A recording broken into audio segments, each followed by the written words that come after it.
Hello, everyone. This is Maureen Fitzgerald, Communications Manager of the Great Lakes ATTC, your host for today's Great Lakes ATTC podcast. The Great Lakes ATTC podcast bring interviews and insights to the addiction treatment and recovery services field in the Great Lakes region and beyond. Today's podcast is our special for Recovery Month 2019. Please welcome today's guest speaker, Mark Sanders, LCSW, CADC. Mark is an international speaker, trainer, and consultant in the behavioral health field whose work has reached thousands throughout the United States and beyond. Mark has been a certified addictions counselor for more than 30 years. He is co-founder of Serenity Academy of Chicago, the only recovery high school in Illinois. Mark has also published several books and contributed to the William White monograph series on recovery-oriented systems of care. An experienced educator, Mark has taught at the University of Chicago, Illinois State University, Illinois School of Professional Psychology, and Loyola University of Chicago School of Social Work. Thank you for joining us today, Mark. Thank you for having me.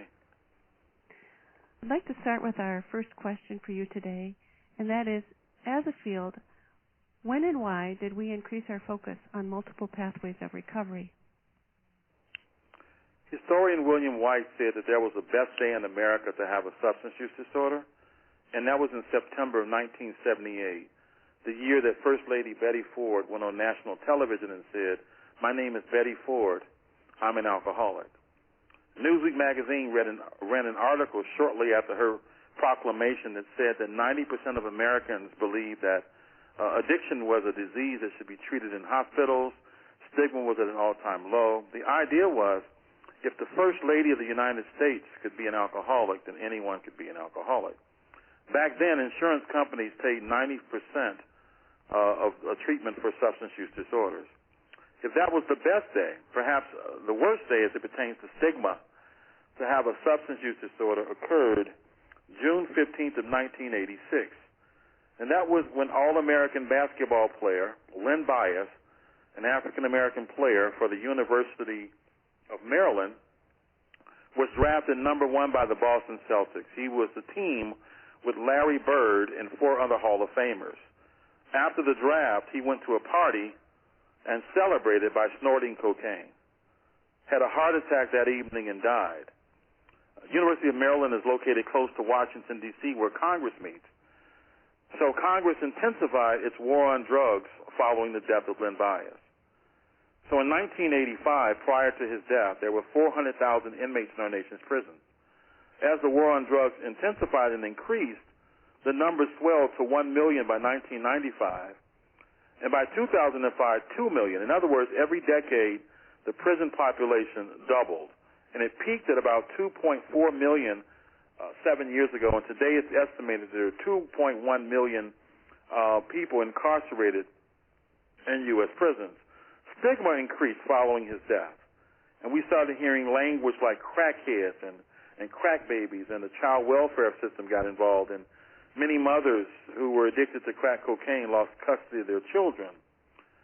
So this led to the need to organize, mobilize, and advocate. And we started seeing groups emerge like Faces and Voices of Recovery and Recovery Month celebrations and marches and rallies throughout the country. The idea being that if we can show the multiple faces of addiction, then it will be hard to stigmatize that you can be a person who's economically poor, wealthy, famous or not, that if we all come together, we can reduce the stigma of addiction. And so people started saying things like, advocates started saying that we need to stop debating pathways of recovery because there's strength in numbers. And so we began to talk more about multiple pathways of recovery. And then researchers started studying multiple pathways of recovery, and that's ultimately how the focus increased. Thanks, Mark. Can you talk a little bit about some of the benefits of honoring multiple pathways of recovery? Yes, the assumption that there's only one way to recover ultimately can increase resistance to change. People are uniquely different. There used to be a mantra years ago that an addict is an addict is an addict. It's just simply not true.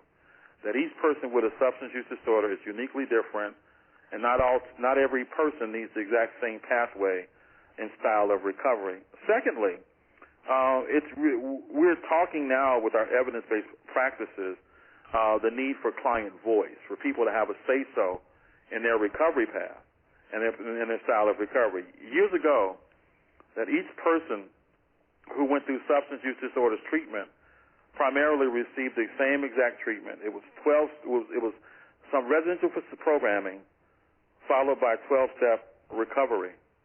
And the research suggests that approximately 2 million out of 20 million persons with alcoholism are maintaining their recovery through traditional 12-step programming.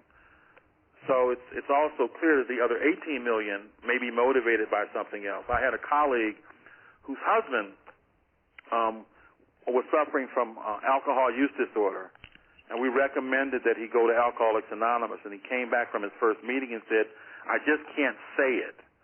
My name is, say, Mike, I'm an alcoholic. And it was really clear because it was based upon the stigma of substance use disorders. So we were able to refer him to Smart Recovery instead, where he didn't have to say, my name is Mike, I'm an alcoholic. And he has been able to put together 2 years of recovery. That's a great example. Can you talk a little bit about pathways of recovery that are unique for African Americans? Yeah, so it runs the gamut. Those traditional approaches such as treatment-assisted recovery, so there are lots of African Americans who go through treatment. Some have a pathway of recovery that we call maturing out. The old-timers used to say, I became sober because I was sick and tired of being sick and tired. So some will initiate recovery without formal treatment. Other African Americans' pathway of recovery includes 12-step involvement. There's a myth that says that African Americans and 12 steps in African American communities is not strong, and nothing can be further from the truth. There are thriving 12-step programming in African American communities. Another pathway is what we call faith-based recovery.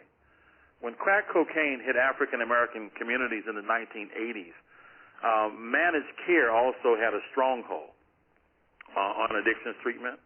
And ultimately, between 1985 and 1995, it's estimated that 90% of inpatient addictions programs across the country closed. In other words, a drug showed up that really scared the whole nation, and there was no shelter in terms of recovery. So every denomination of African American church in America formed drug ministries in response. So there are many African Americans who are recovering by involvement in drug ministries throughout the country at their church. There are recovery home programs. That there were many African Americans in recovery who responded to the disappearance of residential treatment by becoming entrepreneurs, that is, opening their own recovery homes to support the recovery of African Americans. There's recovery sports. In Philadelphia, they started a recovery program that's called recovery basketball. Historically, there were many African Americans who had dreams of becoming professional basketball players so that they could, quote, buy their mother a house. And many did not make it to the NBA. That became their segue into active addiction. Now in recovery, the basketball league in Philadelphia requires persons to achieve 6 months of recovery, and then they can participate in the league. And once in the league, they can support each other's recovery. Some African Americans have went the route of Eastern approaches to recovery. So when you interview them, they will say that yoga, meditation, taking quiet times, and breath work are important parts of my recovery. Others have taken a nutritional route. I wrote a short story about a person, an African-American man, who said that he went from heroin to becoming a vegetarian to ultimately becoming a vegan. And he said that I nearly destroyed my body through the use of alcohol and other drugs, and now I'm improving my health through nutrition, which was his primary pathway of recovery. Others have taken an advocacy route, and this is not new. William White once told me that the first prominent American recovering alcoholic was Frederick Douglass. And he has a public story that one could Google on his recovery from alcohol. And Frederick Douglass believed that alcohol was a way of controlling those who were enslaved, so he gave up alcohol and started what was called the Black Temperance Movement. as a way of motivating through advocacy other African Americans to recover. Malcolm X believed that alcoholism or drug addiction was a form of genocide in African American communities. So he had a program that he called Fishing for the Dead. Primarily, he would go into prisons and help to change the mindset of African Americans who were incarcerated, and ultimately led so many into recovery. And as we speak, there are many African Americans today who are in recovery who view their advocacy as a main part of their own recovery. There's medication-assisted recovery. And just as medication-assisted recovery has stigma throughout the country, that stigma also exists within African American communities. And so I'm a member of the Illinois chapter of NADAC. We have an annual Recovery Month luncheon. And one year, we had a luncheon simply to celebrate the recovery of clients whose primary pathway of recovery was medication-assisted. And each year after that, we've made sure that at this annual luncheon, that persons whose primary pathway of recovery is medication-assisted sit at the table so that we can honor their recovery as well. Thanks, Mark. That gives us a really good picture of the different pathways of recovery. Are there any pathways of recovery that are especially effective for African American women? Yes, so there's several that come to mind. William White talked about a pathway of recovery for African American women. It's called shifting allegiance. And the way that works is that you could survey African American women in the first 4 years of their recovery, and many will report that they're maintaining their recovery through traditional 12-step communities. And if you follow up with them in the 5th year, many will shift from traditional 12 steps into the church as a style of recovery. There's a book that's called No Hiding Place by Pastor Cecil Williams. You may recognize his name from the movie Pursuit of Happiness, starring Will Smith. That was the church where Mr. Gardner, who was homeless at that time, would seek shelter periodically. And Pastor Williams started a program within his church. Well, on any given Sunday, there might be 2,000 people in attendance at the church service, and 1,600 of them are in recovery. Ultimately, every Sunday, there's like a church revival for recovery right there in San Francisco. And one program discussed in the book, specifically for African American women, is called African American Queens Revisited. So the women attend these groups where they read stories about great African American and African women who have lived throughout history, and they read the stories out loud to each other. And also, there's a woman who was Maya Angelou's niece, and she was Stevie Wonder's hairdresser when he would perform on the road. She left her work with Stevie Wonder to help these women with their recovery. And as a cosmetologist, she would highlight external beauty, and then the women would read these stories, which would tap into internal resilience, strength, and internal beauty. And between these two approaches, they would help a lot of women with their recovery. Thanks, Mark. Those are great examples as well. Are there any other resources that you recommend that could help organizations that are seeking ways to help their clients find another pathway of recovery? Yes, and so every year they have, I believe in Florida, they have a multiple pathways of recovery. And so I recommend people attend that conference and then ultimately just find what pathways which might be valuable to the community in which they represent, and see if they can introduce those communities to various pathways. William White and Ernie Kurtz have written a lot about multiple pathways of recovery, and you can visit that website. It's www.williamwhitepapers.org.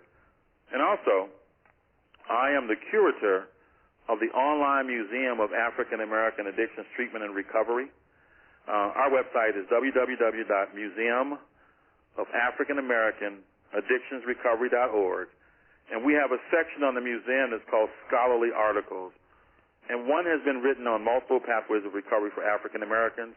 It provides even a greater depth of information about what we've just talked about on this podcast.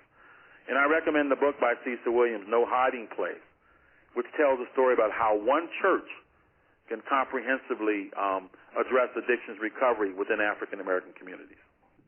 Mark, how can treatment organizations help a person seeking recovery select a pathway of recovery? So as I mentioned earlier, choice is really important, both reducing resistance but also increasing the chance of follow-through. So there's a one-page tool that I use when I'm working with persons seeking recovery that's to help them discover what's most important to them in selecting a recovery support group.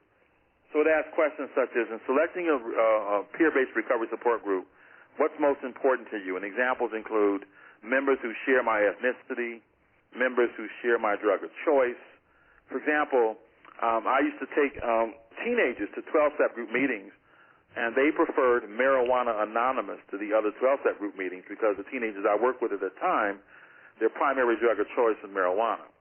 Members who share my sexual orientation, members who are similar age, members who share my religion, members who are non-religious like myself, they might say, or members who have an attitude that's positive about medication-assisted recovery, members who live in my neighborhood, individuals who not live in my neighborhood, etc.